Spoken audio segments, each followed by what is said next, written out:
신명기 강의 69번째 시간입니다. 신명기 16장 1절로 8절까지입니다. 같이 읽겠습니다. 아비월을 지켜 내 하나님 여호와께 유월절을 행하라. 이는 아비월에 내 하나님 여호와께서 밤에 너를 애굽에서 인도하여 내셨음이라. 여호와께서 자기 이름을 두시려고 택하신 곳에서 소와 양으로 내 하나님 여호와께 유월절 제사를 드리되 유교병을 그것과 함께 먹지 말고 이레 동안은 무교병 곧 고난의 떡을 그것과 함께 먹으라. 이는 내가 애굽 땅에서 급히 나왔음이니 이같이 행하여 내 평생에 항상 내가 애굽 땅에서 나온 날을 기억할 것이니라. 그 이레 동안에는 내 모든 지경 가운데 누룩이 보이지 않게 할 것이요 또 네가 첫날 해질 때에 제사 드린 고기를 밤을 지내 아침까지 두지 말 것이며 유월절 제사를 내 하나님 여호와께서 내게 주신 각 성에서 드리지 말고 오직 내 하나님 여호와께서 자기의 이름을 두시려고 택하신 곳에서 네가 애굽에서 나오던 시각 곧 초저녁 해 질 때에 유월절 제물을 드리고 내 하나님 여호와께서 택하신 곳에서 그 고기를 구워 먹고 아침에 내 장막으로 돌아갈 것이니라.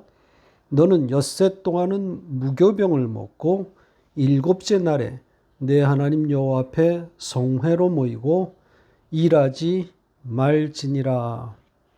아멘. 신명기 16장으로 넘어왔습니다.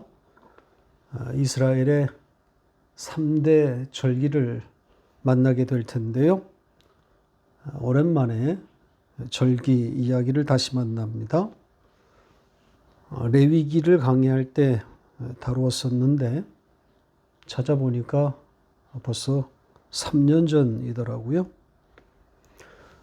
이스라엘의 3대 절기 무엇 그리고 또 무엇입니까? 유월절, 칠칠절 그리고 수장절 혹은 초막절이라고 그러죠. 시간 순서대로 유월절, 칠칠절, 수장절을 이스라엘의 3대 절기라 부릅니다. 오늘은 그 첫째 이야기로 유월절에 대해서 이야기해 볼 텐데요. 본문으로 들어가기 전에 절기를 읽는 법에 대한 간략한 정리를 하고 가겠습니다. 절기를 굳이 분류하려 하면 도덕법이 되겠습니까? 의식법이 되겠습니까? 당연히 의식법이겠죠.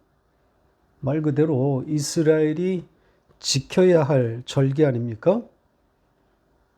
고대부터 심지어 현재에 이르기까지 유대인들이 지켜온 고유 명절입니다.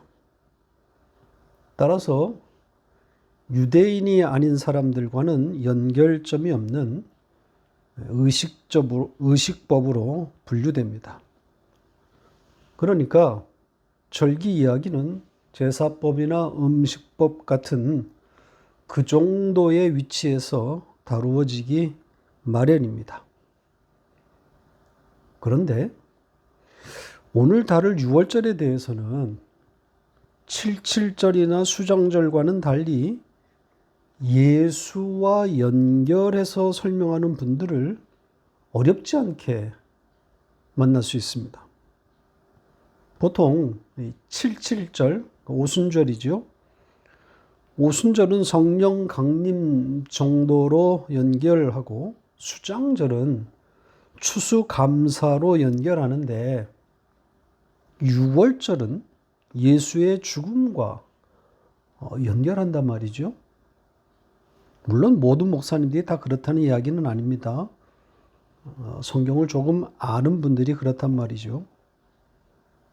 유월절 이야기에서 예수를 제외할 수 없는 너무 명백한 그림이기 때문에 그런 것 같습니다.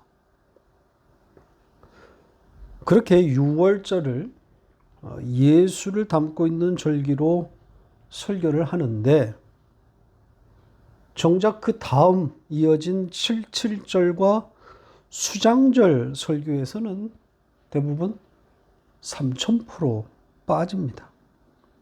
거기서는 예수가 안 보이는 거죠.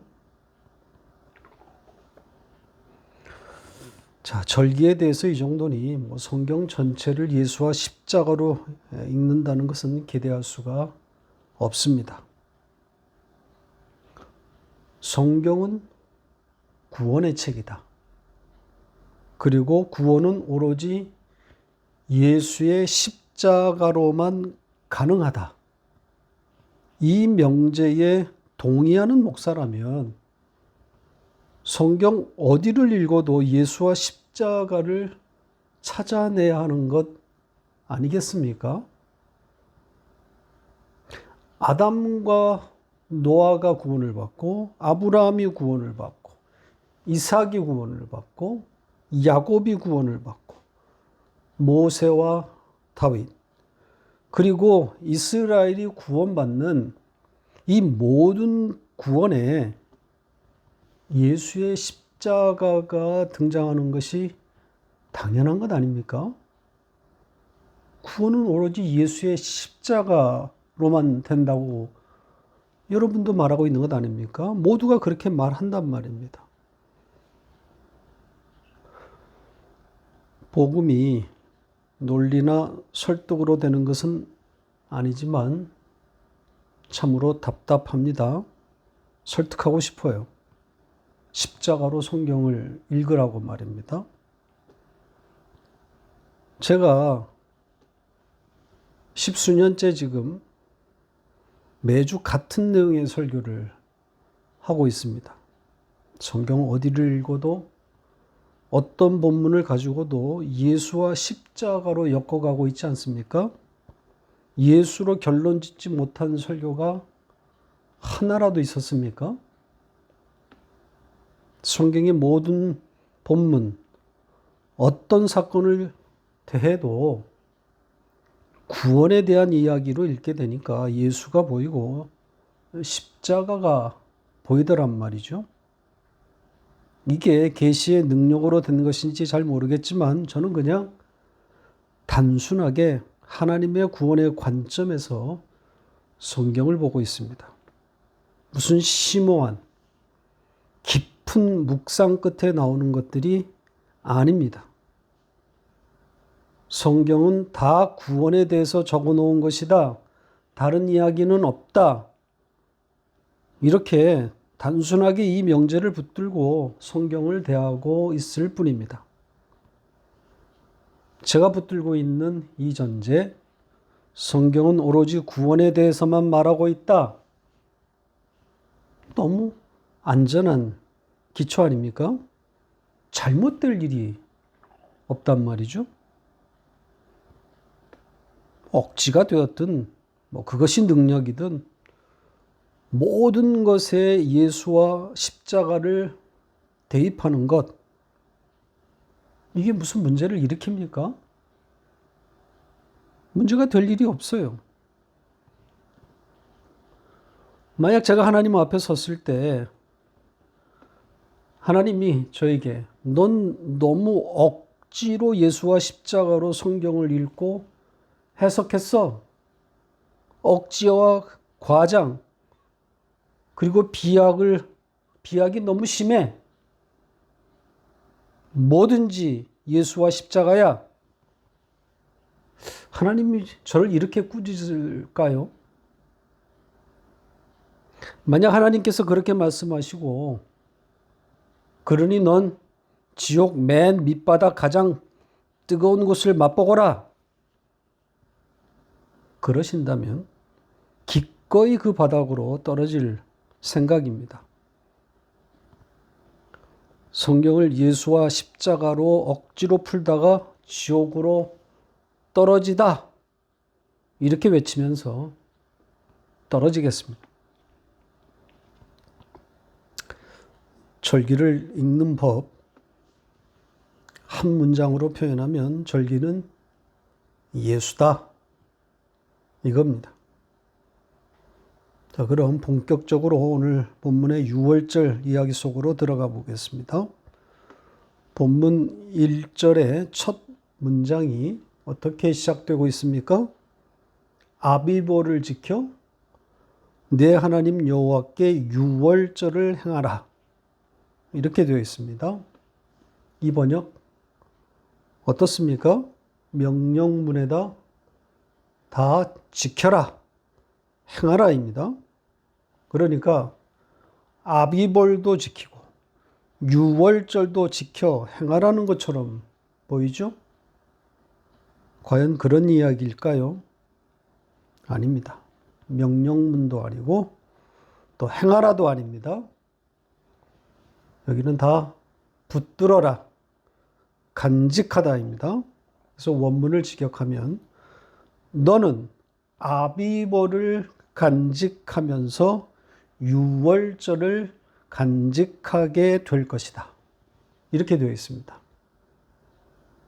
그러니까 붙들게 될, 이스라엘이 간직하게 될 아비벌과 6월절이라는 거죠. 자, 이 두 단어 아비벌과 6월절 어떤 연관성을 가질까요? 아비벌은 절기가 아닙니다. 이스라엘의 달력의 첫 달이란 말이죠. 6월절이 들어있는 달입니다. 그런데 왜 이 아비벌을 간직하게 될 것이라고 하는 거죠? 다음 문장이 그 답을 말해주고 있습니다. 보세요. 아비벌에 어떤 일이 일어났다고 합니까? 하나님께서 이스라엘을 아비벌, 밤에 애굽에서 인도하여 내셨다. 이렇게 말하고 있죠. 그러니까 아비벌은 이스라엘이 애굽으로부터 해방된, 즉 구원의 달인 겁니다. 이스라엘이 애굽에서 해방되기 전에는 아비벌이라는 그런 말이 없었습니다. 이스라엘이 애굽에서 혹은 그 이전에 어떤 원력을, 어떤 달력을 사용했는지 알 수는 없습니다. 다만 분명한 것은 애굽으로 나온 그것을 계기로 아비벌이 이스라엘의 첫 달로 지정되었다는 겁니다. 출애굽기 12장으로 가보겠습니다. 12장 1절 2절 같이 읽겠습니다. 여호와께서 애굽 땅에서 모세와 아론에게 일러 말씀하시되 이 달을 너희에게 달의 시작 곧 해의 첫 달이 되게 하고, 6월절에 대한 말씀인데요. 이스라엘이 장자의 재앙에서 양의 피를 통해 벗어나게 되고 이어서 이제 애굽에서 나오게 되지 않습니까? 그렇게 애굽에서 나오게 된 그 달을 해의 첫 달로 삼으라는 그런 내용입니다. 그러니까 아비볼이라는 말이 이때 처음 생기는 겁니다. 이 아비볼의 아빕, 이것은 푸른 이삭 이런 뜻인데요. 새로운 시작을 의미합니다. 이제 이 아비볼은 후에 닛산월로 이름이 대체되는데 이스라엘의 멸망에 따른 그 바벨론 포로 시대 때 명칭이 변경된 것으로 보고 있습니다. 따라서 6월절은 당연히 이 아비벌에 들어있게 되는 거겠죠. 6월절의 6월이란 말은 넘는다는 그런 뜻 아니겠습니까? 그러니까 조금 전에 언급한 그 애굽에서의 장자의 재앙 때 하나님의 사자가 양의 피를 보고, 이스라엘 집에 뿌려진 양의 피를 보고 넘었다는 의미를 담은 겁니다. 바로 그 6월이 있으므로 그 6월 사건이 결정타가 되어서 바로가 항복하고 이스라엘을 내어준 것 아니겠습니까? 그렇게 이스라엘의 새 역사가 시작된 거란 말이죠. 그래서 아비벌과 유월절이 묶이는 겁니다. 그러니까 유월의 사건이 아비벌을 오게 한 것이다. 이렇게 말해도 틀리지 않은 말입니다. 좀 더 이제 유월절에 대한 얘기를 좀 들어가 보죠. 아비벌 14일에 유월절이 열리는데요. 무교절과 혼용되어 쓰인다 그랬죠. 엄밀하게 말하면 유월절은 아비벌 14일이고 무교절은 그 다음 날인 15일부터 7일간을 말하는 겁니다. 아비벌 제14일 해질 무렵에 유월절 제사가 있고 그 밤에 이제 유월절 고기를 먹습니다. 그리고 그 다음 날부터는 각각 집으로 돌아가서 6일간 무교병만 먹는 기간을 갖습니다. 그리고 다시 이제 7일째가 되면 성막으로 모여서 성회를 갖습니다. 요 7일의 시간, 무교병을 먹는 요 7일의 시간을 우리는 무교절이라 그렇게 부릅니다.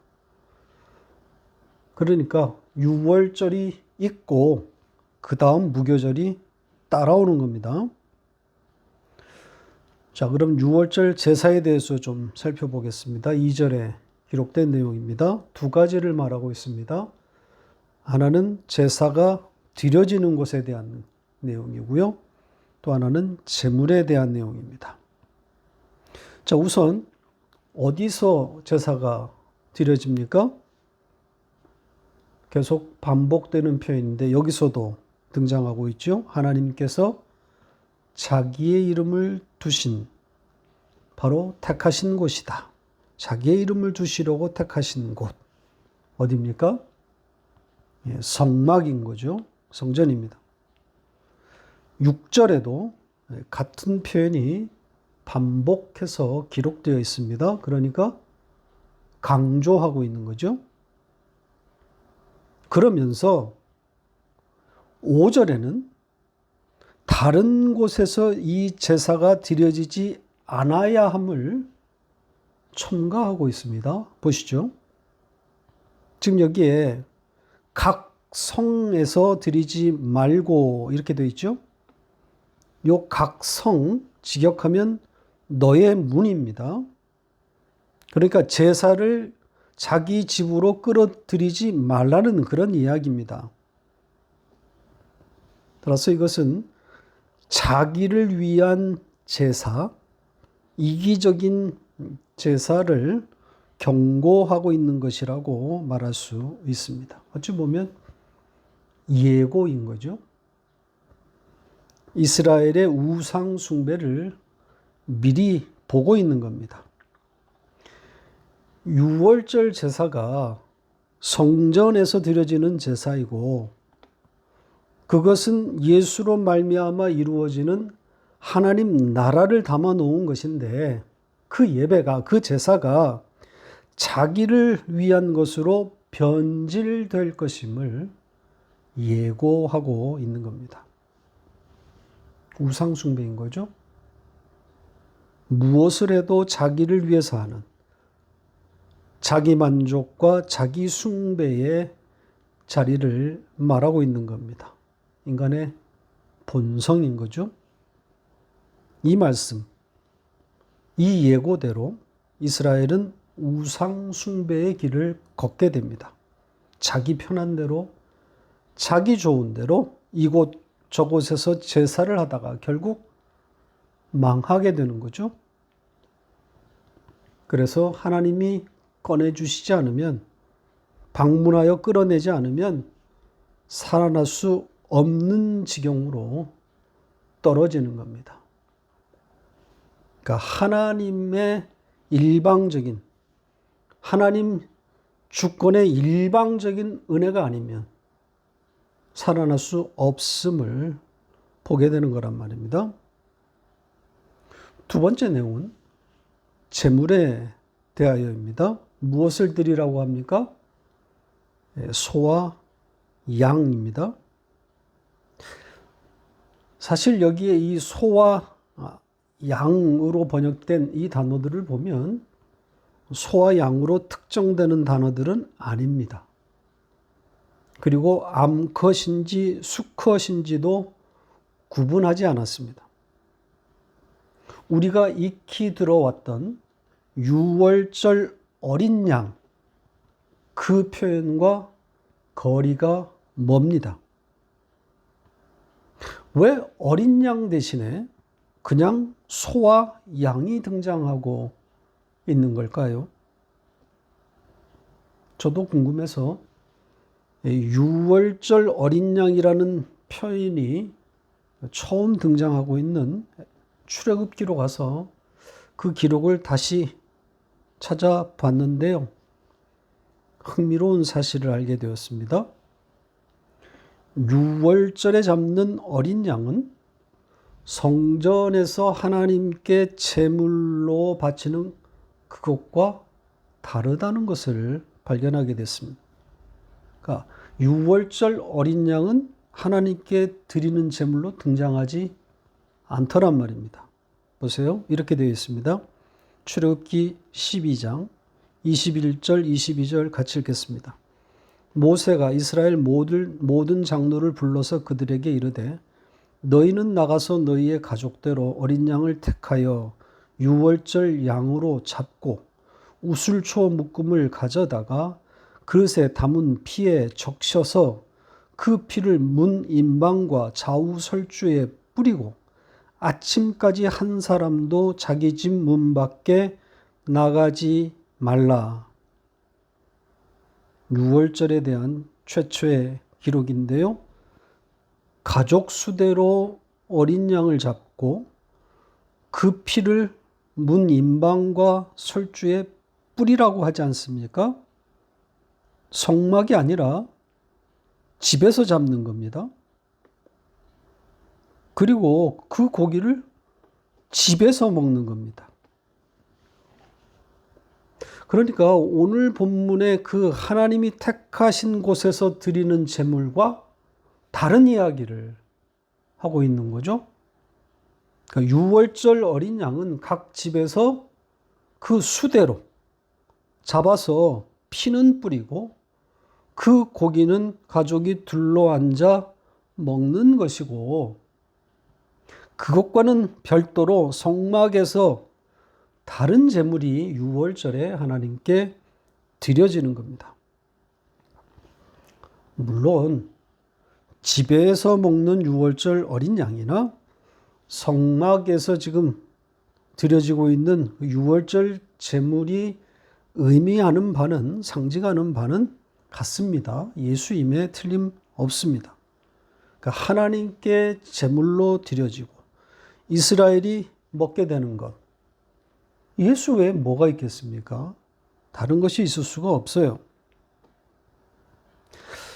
그리고 오늘 본문의 그 성전에서 드려지는 이 제물도 먹게 되어 있습니다. 먹으라고 합니다. 7절을 다시 보세요. 명백하지요. 제물로 드려진 그 하나님의 택하신 그곳에서 드려진 그 제물의 고기를 구워 먹으라고 하지 않습니까? 그러니까 성전에서 먹고 그 다음날 아침에 자기 집으로 돌아가는 겁니다. 그렇게 돌아간 후에 유월절 어린 양을 가족 수대로 잡아서 피는 집에 뿌리고 그 6일간 집 밖으로 나가지 않고 그 피가 뿌려진 그 집 안에서 그 문 안에서 고기를 먹게 되는 겁니다. 그러니까 온 이스라엘이 이 피비린내가 진동하는 가운데 이 양 고기를 구워 먹게 되는 거죠. 그러니까 역겨운 피 비린내와 매혹적인 고기 굽는 냄새가 온 이스라엘을 덮게 되는 겁니다. 전부 어린 양으로부터 나오는 냄새들입니다. 피비린내와 고기 굽는 냄새. 어린 양이 가져온 두 다른 양상을 상징하고 있는 것 아니겠습니까? 그러니까 예수의 희생과 그 희생이 가져온 기쁨, 행복을 담았다고 할 수 있습니다. 그러니까 부조화의 결합인데 기가 막힌 조합을 연출하고 있습니다. 그러니까 우리에게 주어진 구원을 시각적으로 잘 담아내었다고 할 수 있습니다. 자, 이 유월절 어린 양과 더불어서 함께 또 먹게 되는 음식이 있습니다. 3절의 내용입니다. 유월절 기간 동안 이스라엘 백성은 집에서 나가지 않고 바로 무교병을 먹게 됩니다. 그리고 여기에서는 언급되지 않았는데 쓴 나물과 함께 이 무교병을 먹습니다. 무교병, 누룩이 없다는 그런 뜻이죠. 그러면 이 무교병에 담긴 의미는 또 뭘까요? 고난입니다. 무교병, 곧 고난의 떡, 이렇게 지금 본문에 표현되어 있지 않습니까? 왜 고난의 떡일까요? 맛이 없어서 고난의 떡입니까? 그게 아니라 고난이 담겨 있는, 고난의 의미를 담고 있는 그런 떡이라는 것 아니겠습니까? 그러면 이 고난, 이 떡이 담고 있는 그 고난, 그것은 또 무엇을 말하고 있는 걸까요? 이스라엘이 당한 그 고난을 의미하는 걸까요? 좀 추적해 봐야 되겠습니다. 우선 이 고난의 떡을 먹는 배경에 대해서 오늘 본문이 말하고 있습니다. 애굽에서 급히 나오게 된 것이 그 배경이다. 그 이유다. 그리고 그 날을 기억하기 위해서 이 무교병을 먹는 것이라고 그렇게 기록하고 있습니다. 급하게 나왔으니까 그것을 고난이라 그렇게 말할 수도 있겠지만 급하게 나온 것만을 가지고 그 날을 기억하라고 말씀하는 것은 어색한 조합입니다. 급하게 나옴과 기억, 급하게 나온 것을 기억하라. 어울리지 않습니다.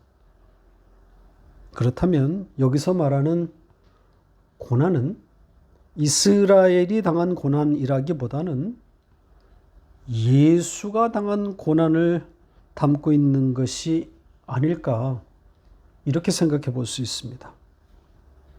이 기억하라는 이 묵직한 말씀이 예수의 고난과 더 어울린단 말이죠. 그래서 이 무교병이라는 단어를 좀 추적해 봤습니다. 이전에도 한번 말씀드린 바 있는 내용인데요. 다시 한번 잘 들어보시기 바랍니다. 이 단어를 추적해 보면 아주 흥미롭습니다.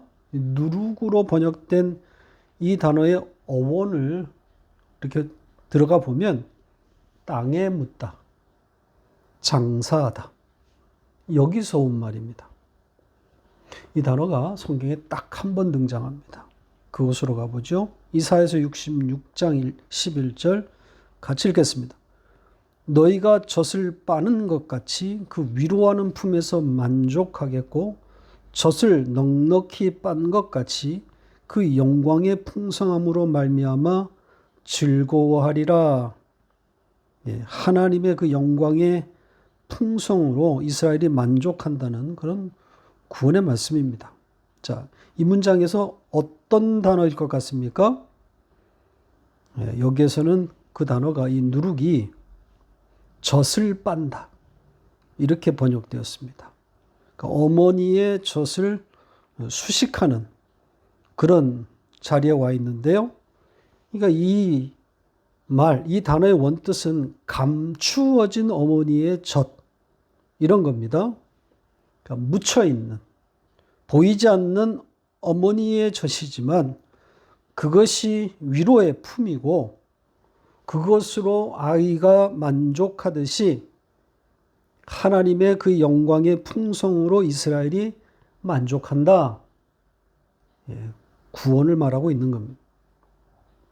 그러니까 하나님이 주시는 구원을 비유적으로 설명하고 있는 거죠. 따라서 이 단어에 담긴 의미는 땅에 묻혀 죽은 것 같으나 그것이 살아나 전체를 부풀게 하여 기쁨을 준다. 이런 의미가 되는 겁니다. 죽은 것 같으나 살았다. 이런 거죠. 그러니까 무교절은 단순히 맛 없는 그 고난의 빵을 먹고 그들이 애굽에서 급하게 나온 그 고난을 곱씹는 그런 절기가 아니라 이 무교절의 고난의 떡은 이스라엘을 위해서 이스라엘을 부풀게 하기 위해서 당한 예수의 고난, 그 영광의 풍성을 주기 위한 어미의 젖 같은 바로 그런 의미로 읽어야 하는 겁니다. 그래서 7이란 숫자가 붙어 있는 겁니다. 7일간 먹으라고 하지 않습니까? 완전수를 등장시켰습니다. 완전을 담은 거죠. 예수로 읽으라는 2중, 3중의 장치를 해놓은 겁니다. 성경에서 받아 먹으라고 하는 것은 무조건 예수라고 보면 됩니다.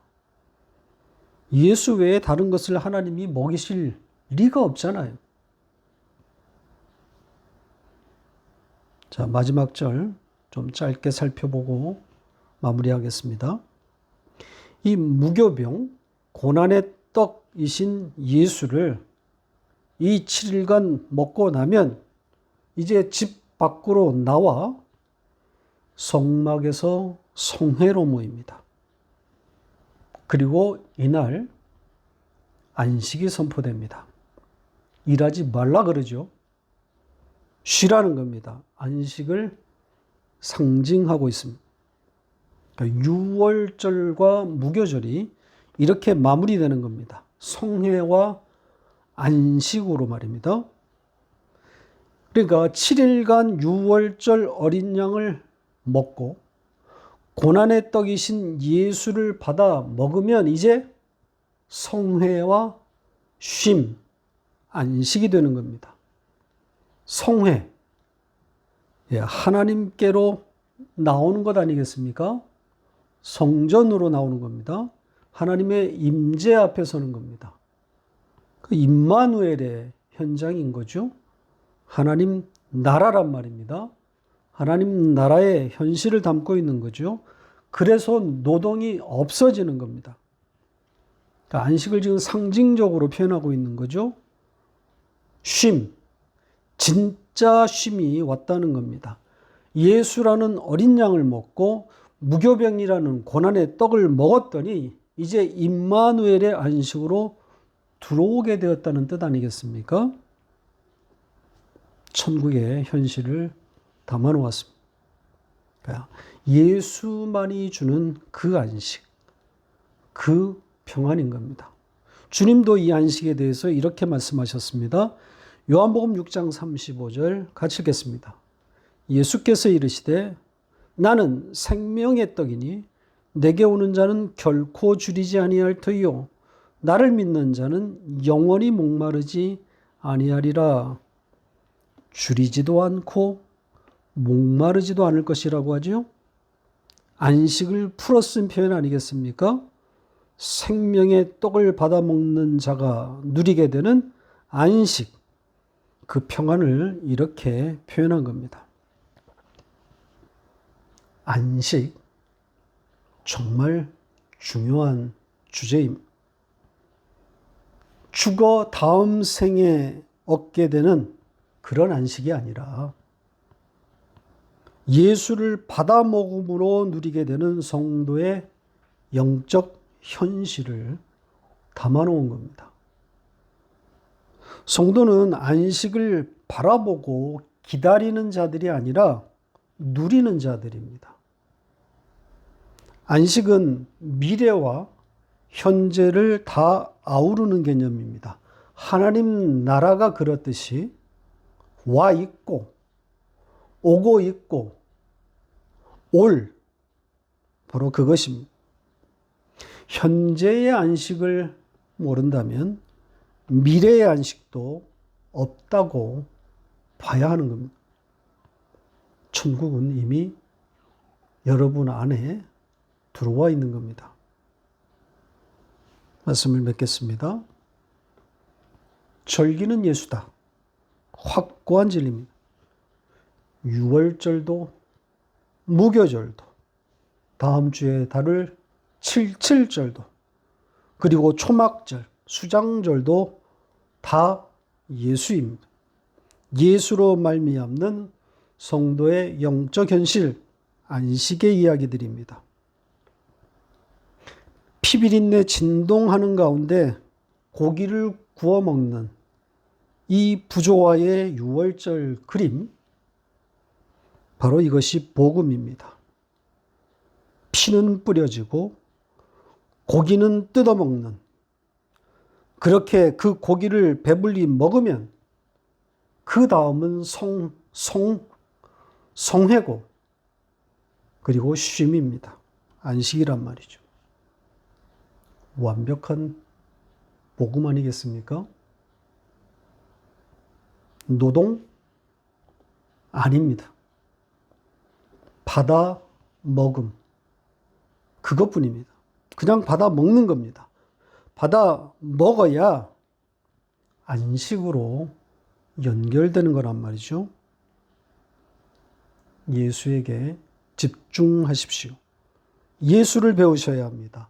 왜 예수이어야만 하는지, 왜 예수가 아니면 안 되는지를 배우는 것이 신앙생활입니다. 오로지 받아먹음입니다. 이것이 전부입니다.